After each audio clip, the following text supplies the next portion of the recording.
नमस्कार। अभी आपके अर्धवार्षिक परीक्षाएं चल रही हैं। इसमें 9वीं का सोशल स्टडी का पेपर हो चुका है और बच्चों बार बार जैसे 12वीं का बनाया तो उनका भी मन करता है कि हमारा भी पेपर हल करो जी। तो मैंने मैडम हिस्ट्री की लेक्चरर कटारिया मैडम से फ़ोन पे व्हाट्सएप पे मंगाया है पेपर। मैं इसको हल करता हूँ, आप इसे ध्यान से देखो। पहला प्रश्न है, कर्क रेखा किस राज्य से नहीं गुजरती। प्रश्न है, कर्क रेखा भारत के किस राज्य से नहीं गुजरती। तो बच्चों हमें देखना है कि फिर गुजरती किस किस राज्य से है। तो गुजरात से शुरू होती है, थोड़ी सी राजस्थान में घुसती है, फिर मध्य प्रदेश में, मध्य प्रदेश के बाद छत्तीसगढ़, छत्तीसगढ़ के बाद झारखंड और झारखंड के बाद पश्चिम बंगाल, पश्चिम बंगाल के बाद त्रिपुरा और त्रिपुरा के बाद मिजोरम। यानी ये 8 राज्य हैं जिनमें से गुजरती है। तो यहाँ दे रखा है राजस्थान, त्रिपुरा, उड़ीसा और छत्तीसगढ़। तो राजस्थान, त्रिपुरा और छत्तीसगढ़ में से तो गुजरती है, तो नहीं, कहाँ से नहीं गुजरती, उड़ीसा से नहीं गुजरती। तो पहला उड़ीसा आएगा। आगे, पूर्वी घाट का सर्वोच्च शिखर कौन सा है। बच्चों जो हमारा दक्षिणी भारत है उसके जो नीचे चित्र बनता है दक्षिणी भारत का, उसके यदि हम नक्शा देखें तो अपने राइट हैंड में पूर्वी घाट और जो लेफ्ट हैंड है वहाँ पश्चिमी घाट है। इनको घाट क्यों कहते हैं, क्योंकि समुद्र लगता है दोनों तरफ। तो जो पूर्वी दिशा में वो पूर्वी घाट और जो पश्चिम दिशा में वो पश्चिमी घाट है। तो कहते प्रश्न क्या है कि पूर्वी घाट का सर्वोच्च शिखर कौन सा है। तो इसमें दिया है कंचनजंगा, अन्नाईमुडी, महेंद्रगिरी, खासी। तो महेंद्रगिरी है उड़ीसा में, तो उस और ध्यान जाना चाहिए हमारा, महेंद्रगिरी उड़ीसा। तो दूसरे प्रश्न का जो उत्तर आता है वो महेंद्रगिरी। अन्नाईमुडी जो लिखा हुआ है ये तो केरल में है और अन्नाईमुडी का नाम होता है हाथी का सिर, और वो तो 2500 के मीटर के आसपास भी ऊंचाई है उसकी। जबकि ये जो महेंद्रगिरी है ये 1500, 1600, 1700 यहाँ है। तो ये प्रश्न में थोड़ा सा गड़बड़ है। तो अन्नाईमुडी जो है वो पश्चिमी घाट की तरफ है, जो सबसे ऊंची है केरल में है, और महेंद्रगिरी है ये उड़ीसा में है। लेकिन ऊंची में भी देखें तो एक और है जिसका नाम जो आता है अमरकोंडा, एक शिखर है जो आंध्र प्रदेश में है शायद। तो ये प्रश्न थोड़ा सा गड़बड़ है इसमें, लेकिन यहाँ महेंद्रगिरी लिखते हैं तो सही है, अन्नाईमुडी है वो गलत है। इनमें आगे, इनमें से कौन एक स्थायी पूंजी है। इनमें एक स्थायी पूंजी कौन सी है। बच्चों जब भी उद्योगों में किसी चीज़ का उत्पादन होता है तो उसमें 2 प्रकार की पूंजी लगती है, एक स्थायी और एक अस्थायी। स्थायी पूंजी कौन सी है, जिस पूंजी को वस्तु के उत्पादन में बार बार प्रयोग किया जा सकता है, जैसे जमीन है, बिल्डिंग है, मशीनें हैं, उनका हम बार बार उन वस्तुओं को बनाने में प्रयोग करते हैं। और कुछ चीज़ें अस्थायी होती हैं, जैसे कि मजदूर है, पैसे हैं, कच्चा माल है, जो जितनी वस्तुएं हम बार बार बनाएंगे तो वो उतनी बार हमें वो ज़रूरतें पड़ेगी। तो उतनी बार हमें जरूरत पड़ेगी तो उसको अस्थायी पूंजी कहते हैं। कौन इसमें से कौन एक स्थायी पूंजी है। मुद्रा, यंत्र, कच्चा माल, उपभोग। मुद्रा है ये भी आने जाने वाली चीज़ है, अस्थायी भी। यंत्र, मशीनें स्थायी हैं। कच्चा माल ये भी एक बार आया, लग गया, दोबारा वस्तुओं का उत्पादन करेंगे, दोबारा आएगी, तो ये भी अस्थायी है। तो यहाँ उत्तर हमारा बनता है स्थायी पूंजी के लिए यंत्र। अब हम अगले पेज पर चलते हैं। अगला पेज है कि हरियाणा की विधानसभा में कितने सदस्य हैं, यानी एमएलए कितने हैं। एमएलए बोलते हैं ना हम, जो हरियाणा की विधानसभा में बैठ के जो चुने जाते हैं एमएलए, और इसको मेंबर ऑफ लेजिस्लेटिव असेंबली बोलते हैं, और हिंदी में हम विधायक कह देते हैं। तो ये 90 हैं। तो 90 हमारे यहाँ 90 हैं, और पंजाब में 120 हैं, और राजस्थान है इसमें 200 हैं। तो और सबसे ज़्यादा जो है वो है उत्तर प्रदेश में 403, और जो सबसे कम है वो पांडिचेरी की विधानसभा में 30 हैं। यानी हम एक चीज़ को यदि आता है तो हम मोटा मोटा औरों पर भी नज़र डाल लेनी चाहिए। और अब बिहार में चुनाव होने हैं तो 243 243 था। निषेध कानून कब पारित हुआ? तो इसमें दिया हुआ 1885, 1829, 1857, 1875। तो 1829 यानी 4 दिसंबर, इसमें तो सिर्फ सन दे रखा है लेकिन वो डेट है वो 4 दिसंबर 1829 है, जो सती प्रथा निषेध कानून बनाया गया था। उस समय हमारा देश गुलाम था। विलियम बेंटिंग उस समय अधिकारी था। जो कानून लागू हुआ था उसको लागू करने वाला अधिकारी ये विलियम बेंटिंग था। तो इस बारे में, और अब सती प्रथा होती क्या है, यदि बच्चों आपको नहीं पता है तो पुराने अपने हिंदू समाज में एक कुरीति होती थी कि पति यदि मर जाता था तो उसकी पत्नी को उसके साथ दाह संस्कार जब करते थे पति का तो साथ जिंदा जला दिया जाता था। और वो था इसलिए क्योंकि हमारा देश है लंबे समय तक मुगलों के और मुस्लिम आक्रांताओं के अधीन रहा। तो वो अपने इज्जत के डर से लड़के का जीवन जो दूभर था वो इसी की कारण था कि वो जिंदा नहीं रखना चाहते थे विधवा को, तो उसको साथ जला दिया जाता था, जिसे सती प्रथा कहते थे। ये कुरीति थी जो हमारे देश के महान समाज सुधारक जो राजा राम मोहन राय हुए, उन्होंने विलियम बेंटिंग से बात की और इस कुप्रथा को रोकने की बात कही गई। तो 1829 में एक सती प्रथा निषेध, सती प्रथा रोकथाम एक कानून बनाया गया और जिसको लागू किया गया विलियम बेंटिंग के द्वारा। अब आगे प्रश्न है छठा, भारत का की संविधान सभा के अध्यक्ष कौन थे? तो बच्चों, हमारे देश के आज़ाद होने से पहले संविधान को बनाने के लिए संविधान सभा बन गई थी। 9 दिसंबर 1946 को बैठक होती है और उस बैठक में सच्चिदानंद सिन्हा को अस्थायी, जिस तरह हम बात कर रहे थे ना अस्थायी पूंजी, इसी तरह अस्थायी। तो अस्थायी क्या होता है? जो स्थायी नहीं होता, यानी लगातार नहीं बैठता, वो एक टेम्परेरी होता है काम चलाने के लिए। तो अस्थायी रूप से अध्यक्ष बनाया गया संविधान सभा का, उसका नाम था सच्चिदानंद सिन्हा। और 13 दिसंबर को डॉक्टर राजेंद्र प्रसाद को अध्यक्ष बना दिया गया। तो आप इसका जो उत्तर लिखेंगे वो लिखेंगे डॉक्टर राजेंद्र प्रसाद। आगे है, भारत के मताधिकार के लिए न्यूनतम आयु सीमा क्या है? तो भारत के जो मताधिकार, मत देने का, वोट देने का अधिकार है, वो क्या था? वो था भारत में लोकतंत्र के स्थापित करना। जब देश आज़ाद हुआ तो पहला लक्ष्य था लोकतंत्र स्थापित करना। लोकतंत्र स्थापित करने के लिए हमारे संविधान में लिखा हुआ एक चुनाव आयोग बनाया गया, जिसके अध्यक्ष थे वो सुकुमार सेन थे। उन्होंने 21 साल से ऊपर, सुकुमार सेन ने 21 साल से ऊपर के लोगों की गिनती करवाई और कितने लोग हैं, और फिर 1951-52 में चुनाव हुए। तो जब हमारा संविधान लागू हुआ था तो उम्र 21 वर्ष थी, लेकिन जब राजीव गांधी की सरकार थी, कांग्रेस की सरकार थी, राजीव गांधी की सरकार थी 1988 में, तब एक संविधान संशोधन किया गया। संशोधन का मतलब होता है संविधान में परिवर्तन किया गया, और जो 21 साल रखी गई थी, अब भारत में वोट देने वालों की जो उम्र थी वो कर दी गई 18 साल। सबसे कम उम्र कितनी है? 18 साल। तो 18 साल का व्यक्ति जो हो जाता है वो वोट देने का अधिकारी बन जाता है। तो 8वां प्रश्न है, भारत गोलार्ध में स्थित है। कौन से गोलार्ध में स्थित है?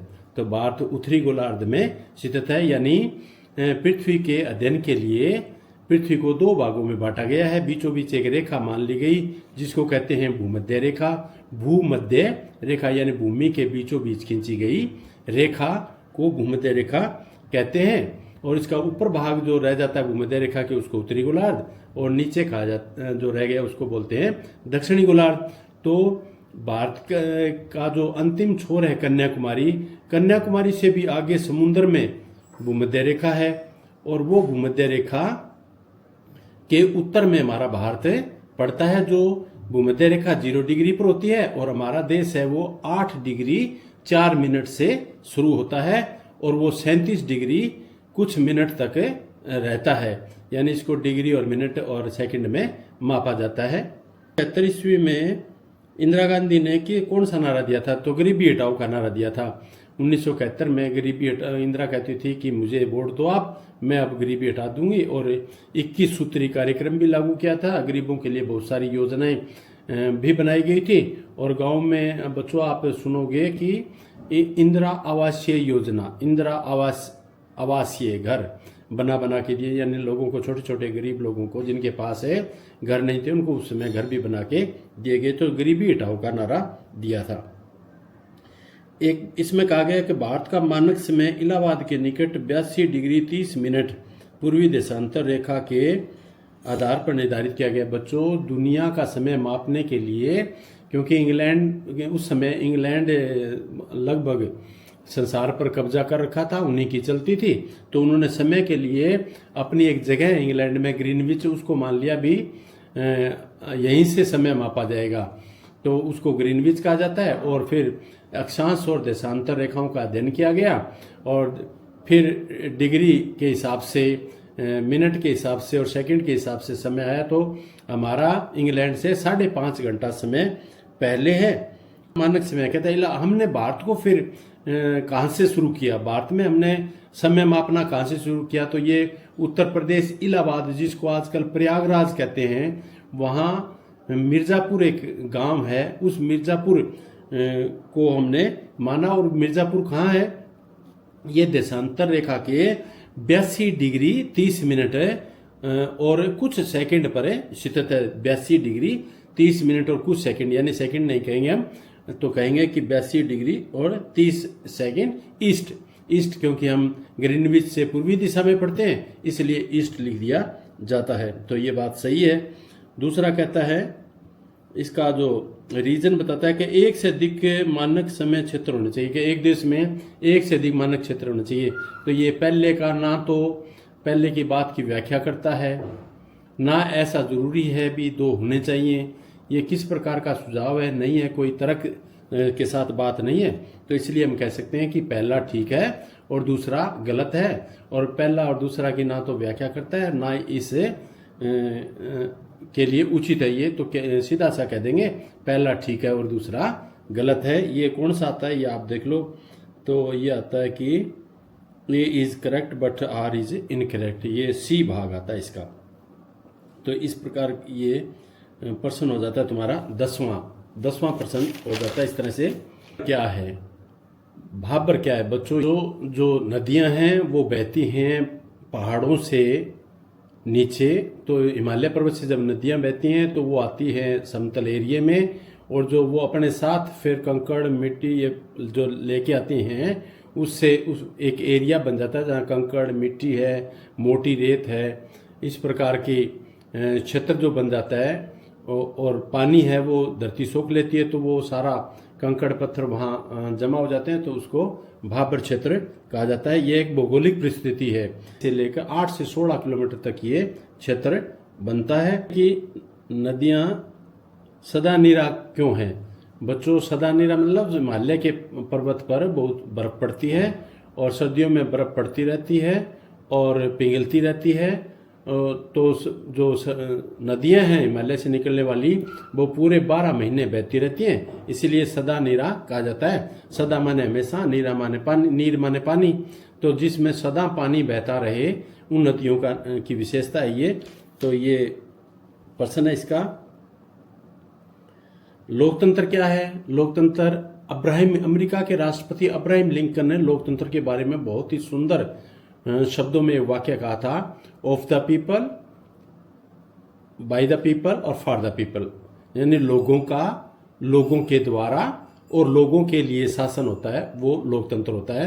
यानी लोकतंत्र, लोक माने लोग, तंत्र माने शासन, ऐसा शासन जो लोगों के द्वारा ही चुना जाता हो। जैसे हमारे भारत में हर 5 साल बाद में वोट पड़ते हैं, हम वोट डालते हैं और सरकार बनती है, और वो काम किसके लिए करती है? हमारे लिए।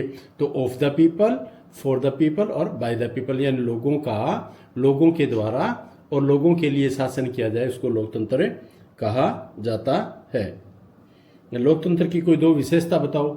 विशेषता इसमें लोग वोट डाल के सरकार बनाते हैं और लोकतंत्र में मौलिक अधिकार प्राप्त होते हैं। तो जैसे कम्युनिस्ट देश साम्यवादी होते हैं उनमें मौलिक अधिकारों का इतना कोई महत्व नहीं होता, लेकिन लोकतंत्र में लोगों के पास मौलिक अधिकार होते हैं। और मौलिक अधिकारों में भी उसे अनेक प्रकार की स्वतंत्रताएं, समानता, धर्म की, राजनीति की, आर्थिक समानता, काम करने की समानता, और एक जो सबसे बड़ा विशेषता लोकतंत्र की होती है कि उसमें न्यायालय स्वतंत्र होते हैं।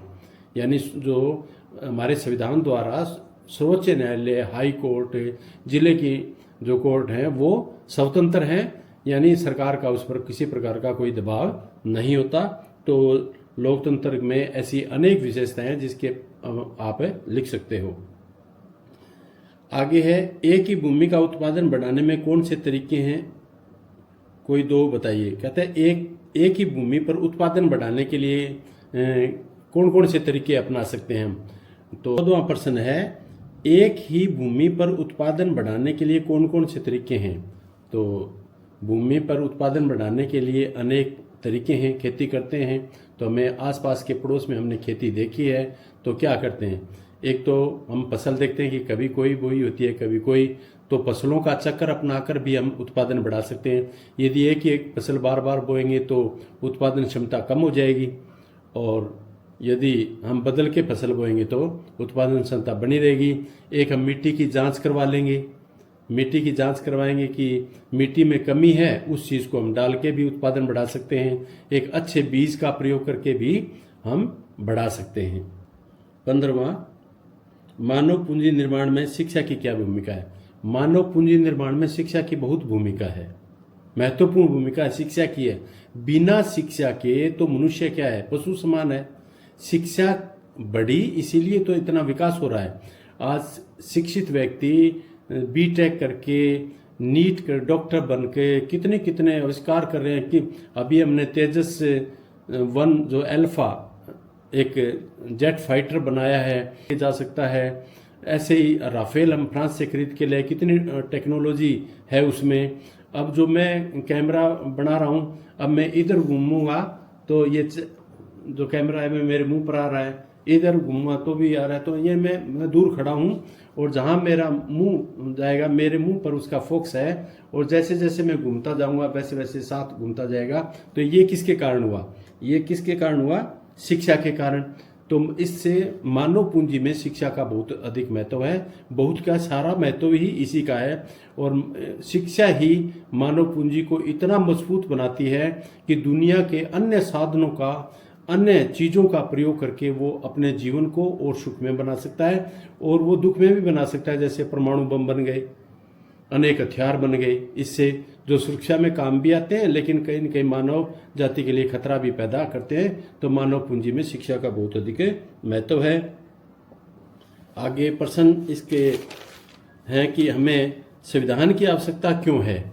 बच्चों, लोकतंत्र तभी है तब संविधान है। यदि संविधान नहीं है तो लोकतंत्र कुछ नहीं है। लोकतंत्र संविधान के कारण ही तो लोकतंत्र जिंदा है। हमने सबसे पहले देश की आज़ादी होने से पहले क्या बनाया, संविधान। तो देश आजाद तो हुआ 15 अगस्त 1947 को। संविधान बनाने की प्रक्रिया शुरू होगी 1940। तो इससे महत्व का तो पता लगता है ना। यानी देश की आज़ादी से पहले भी क्या जरूरी था, संविधान बनाना। संविधान क्या होता है, ऐसा विधान जो सब पर समान रूप से लागू हो। आज भारत में हर व्यक्ति, कितना ही वो शक्तिशाली हो, कितना ही पैसे वाला हो, चाहे वो प्रधानमंत्री हो, राष्ट्रपति हो, सुप्रीम कोर्ट का न्यायाधीश हो, सेना हो, पुलिस हो, एक डर किस चीज का है, एक भय किस चीज का है, तो वो है संविधान। क्योंकि बड़ा व्यक्ति, एक गरीब व्यक्ति है, उसके पास इतने साधन नहीं है, लेकिन एक बहुत बड़ा व्यक्ति है जिसके पास धन भी है, धन बल बहुत ज्यादा है, तो वो डरा सकता है। लेकिन संविधान के कारण ऐसा नहीं है, क्योंकि वोट देने का अधिकार सबको बराबर है, किसी स्वतंत्रता सबकी बराबर है, समानता का अधिकार सबको बराबर है, कोई किसी का आर्थिक शोषण नहीं कर सकता, कोई किसी को अपना धर्म मानने से नहीं रोक सकता, कोई संस्कृति मानने से नहीं रोक सकता, कोई अपने त्योहार मनाने से नहीं रोक सकता। तो ये सब किस कारण है, ये संविधान के कारण, क्योंकि ये सारी बातें संविधान में लिखी हैं। तो हमें अपनी तरफ से कह सकते हैं कि बिना संविधान के लोकतंत्र की कल्पना भी नहीं की जा सकती। आगे है जो ये गद्यांश दिए गए हैं, इसमें बंगाल विभाजन की बात की गई है। तो बंगाल विभाजन, पश्चिम बंगाल में अंग्रेजों के टाइम में बहुत बड़ा आंदोलन चला था। बच्चों, देश आज़ाद होने से पहले जो बिहार और जो पश्चिम बंगाल थे, ये हमारे बहुत ही समृद्धशाली और क्षेत्र थे और इन्हीं पर अंग्रेज शासन करते थे। तो सबसे पहला दौर जो देश की आज़ादी के लिए आया वो पश्चिम बंगाल और बिहार इन्हीं क्षेत्र से आया था। यहाँ हिंदू और मुस्लिम बराबर के लोग रहते थे, तो अंग्रेज उनसे डरते थे कि यदि हिंदू और मुसलमान एक हो गए तो तुम्हारा यहाँ रहना मुश्किल हो जाएगा। तो उन्होंने हिंदुओं को और मुसलमानों को आपसी फूट डालो और राज करो की नीति का जो सिद्धांत अपनाते हुए जो बंगाल है उसके दो भाग कर दिए, एक पूर्वी बंगाल और एक पश्चिमी बंगाल। लेकिन जनता ने विरोध किया, विदेशी चीज़ों का बहिष्कार किया, स्कूलों में, कॉलेजों में वकीलों ने अदालतों में जाना बंद कर दिया, जिससे अंग्रेज घबरा गए और बंगाल का विभाजन जो किया था वो दोबारा हटा दिया। यानी जो बंग भंग, इसको बंग भंग के नाम से जाना जाता है, और वो उन्होंने वापस से ले लिया और एक बंगाल बना दिया था। तो इस बारे में प्रश्न पूछे जाते हैं भी कब हुआ था, बंग भंग क्या था, कि बंगाल का विभाजन वापस कैसे आया, किस नीति का उन्होंने सिद्धांत का पालन किया था। तो फूट डालो और राज करो। तो अगला है जलियांवाला बाग। जलियांवाला बाग अमृतसर, जो हमारा पंजाब है अमृतसर, वहाँ जलियांवाला बाग है। स्वर्ण मंदिर आप गए हो तो स्वर्ण मंदिर के साथ ही एक छोटा सा रास्ता जाके आगे अच्छा खुला सा पार्क है, बगीचा है, बहुत सुंदर। मैं कई बार वहाँ गया हूँ। तो क्या है कि जलियांवाला ये बाग हत्याकांड था क्या बच्चों? ये था 1914 से लेकर 1918 तक प्रथम विश्व युद्ध हुआ था। प्रथम विश्व युद्ध में अंग्रेजों ने कहा था कि तुम हमारा साथ दो, भारतीयों को कहा हम आपको इस युद्ध के बाद आज़ाद कर देंगे। लेकिन जैसे ही युद्ध खत्म हुआ तो अंग्रेजों ने तो मना कर दिया कि हम ऐसा नहीं करेंगे। जब भारतीयों ने इस चीज़ की बातें कहनी शुरू की कि आपने वादा किया था और अखबारों में लिखना शुरू किया, तो उन्होंने क्या किया, एक कानून बना दिया, रोल्ट एक्ट।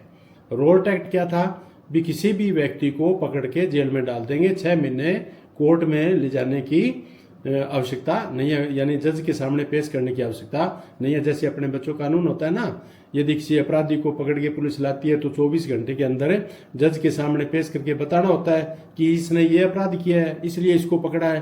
तो उन्होंने कानून बना दिया भी 6 महीने तक पकड़ के अंदर डाल देंगे और किसी कोर्ट में पेश करने की आवश्यकता नहीं है। इसका विरोध हुआ, में इकट्ठे होकर जब अंग्रेजों के खिलाफ वो उनका वादा याद कराने लगे, नारे लगाने लगे, तो वहाँ एक था जो अंग्रेजों का अधिकारी था, उसने उस जलियांवाला बाग के गेट पर लाके तोप लगा दिया, बहुत सारे सैनिक ले आए और फिर उनको निकलने का रास्ता था नहीं था, गोलियां चलाई। और उस समय की गोलियां चली हुई आज भी दीवार पर निशान पड़े हैं।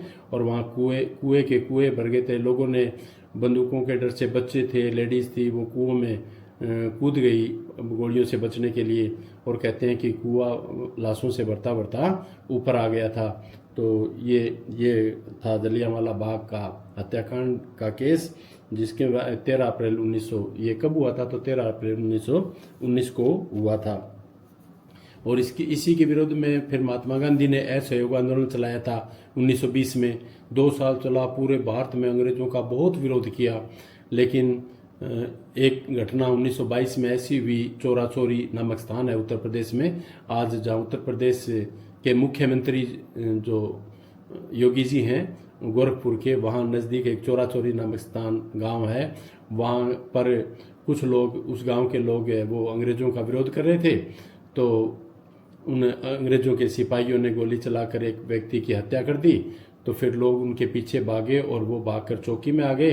तो 22 सिपाही थे शायद, वो चौकी में घुसे तो गांव वालों ने उस चौकी को घेर के आग लगा दी थी, तो वो मारे गए थे। जब इस सूचना मिलती है महात्मा गांधी को, तो महात्मा गांधी ने इस आंदोलन को वापस ले लिया और भारत की जनता वो महात्मा गांधी से भी और कांग्रेस से बड़ी नाराज हुई और कांग्रेस का साथ देना बंद कर दिया। काफ़ी सालों तक फिर कांग्रेस का भारतीय जनता ने साथ नहीं दिया। फिर 1929 दिसंबर में कांग्रेस का अधिवेशन होता है। कांग्रेस अधिवेशन में फैसला किया गया कि हमें थोड़ी बहुत सहूलियतें नहीं, हमें ज़्यादा सहूलियतें चाहिए। दिसंबर 1929 में कांग्रेस का अधिवेशन होता है और इसमें फैसला किया कि हमें पूर्ण आज़ादी चाहिए।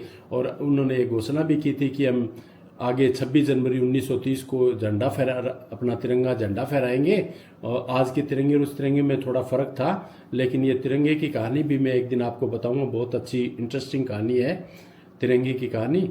तो वो 26 जनवरी 1930 को हम झंडा फहराएंगे। वो झंडा फहराया भी गया। वो 26 जनवरी थी, इसीलिए तो हमारा संविधान 26 जनवरी 1950 को लागू हुआ था। तो ये असहयोग आंदोलन की कहानी थी। और अब आगे 20वां प्रश्न आता है इसमें मानचित्र का। तो कहता है जलियांवाला बाग हत्याकांड स्थान बताओ। तो अभी बताया आपने, इन नक्शे में पंजाब ढूंढना है और पंजाब में ढूंढना है अमृतसर कहाँ है। तो आपने अमृतसर पर टिक लगा के और तीर का निशान लगाओ और वहाँ अमृतसर लिख दो। बाल गंगाधर तिलक से संबंधित राज्य कौन है। बच्चों ये आपने अपने अध्यापक से पूछो या खुद मेरे को आप जब अपनी क्लास में लगेगी तो बताओगे।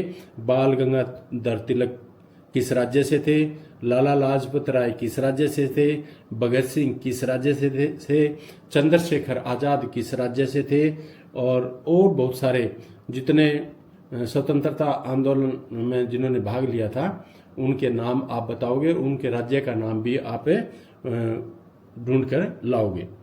तो इसका ये तो था, इसका इतिहास की बातें पूछी थी। एक ये भूगोल की भी पूछ रहा है कि आपके पड़ोसी देश कोई बताओ। तो पड़ोसी देश तो हमारे बहुत हैं। हम पाकिस्तान बता सकते हैं, नेपाल बता सकते हैं, भूटान बता सकते हैं, बांग्लादेश बता सकते हैं, मालदीव बता सकते हैं, श्रीलंका बता सकते हैं। तो हमारे पास ये छूट है कि कोई एक पड़ोसी देश है वहाँ निशान लगाओ और उस देश का नाम लिख दो। भारत का सबसे बड़ा राज्य कौन सा है। तो सबसे बड़ा राज्य है हमारा राजस्थान। क्षेत्रफल में सबसे बड़ा राज्य राजस्थान है और जिसकी राजधानी है वो जयपुर है। और राजस्थान जाना जाता है रेगिस्तान के कारण। जब यदि मध्य प्रदेश और गुजरात का पास का हिस्सा राजस्थान का देखें तो ऐसे लगता है जैसे स्विट्जरलैंड है, लेकिन जो हमारी तरफ का एरिया जैसे हनुमानगढ़ है, ये नौर भादरा है, चूरू है, बीकानेर है, जैसलमेर है, इधर जोधपुर भी ऐसा ही है और बाड़मेर भी रेगिस्तानी है। लेकिन जब हम आगे जाते हैं बांसवाड़ा उदयपुर की तरफ, यदि माउंट आबू से आगे निकलते हैं तो इतना सुंदर राजस्थान है जैसे कि वो स्विट्जरलैंड हो। ऐसे ऐसे स्थान भी वहाँ हैं। तो ये थे आपके प्रश्न। आप इसे वीडियो को देखें, समझें और आप अपनी कॉपी में इस सारे प्रश्नों को एक बार दोबारा करेंगे, दोबारा सीखेंगे, इसको रटेंगे नहीं, सीखेंगे। और हम जैसे ही परीक्षा खत्म हो जाती है तो इस परीक्षा को, इस जो प्रश्न पत्र, जैसे ही हमारी परीक्षा खत्म होगी इस प्रश्न पत्र को मैं कक्षा में आपको एक बार फिर से कराऊंगा तो इसको विस्तार से जानेंगे। Thank you very much.